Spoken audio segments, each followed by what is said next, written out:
I moved to New York City in 1992 to begin or expound on the work that I was doing in Los Angeles, working with the LGBT community of faith.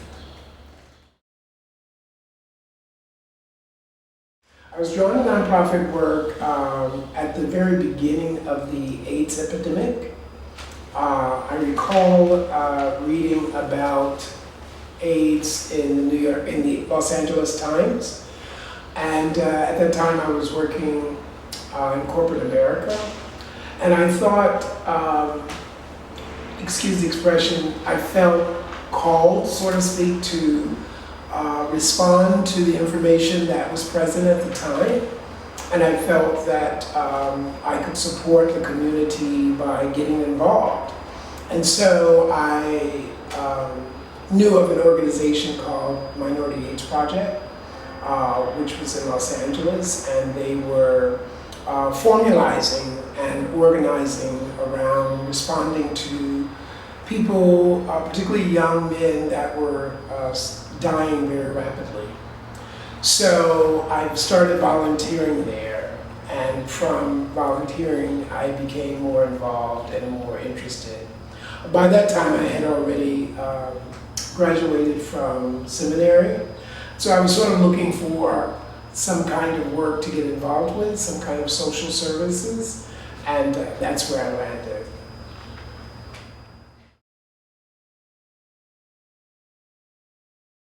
The most challenging thing, I think, is when I recognize that non-for-profit, in many ways, is for the wealthy. It's important that a non-for-profit organization is supported by those who have means. What I didn't realize is that the importance of creating networks and support around a particular cause. And so that's been very, very challenging because I had to create those networks once I came to New York, while at the same time building and developing an organization.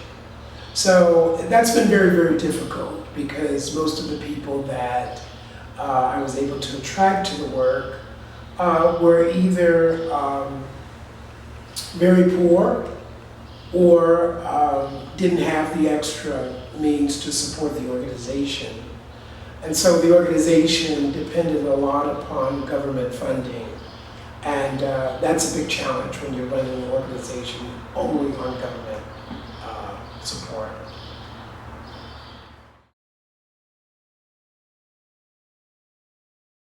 Well, I'm a very strong man of faith.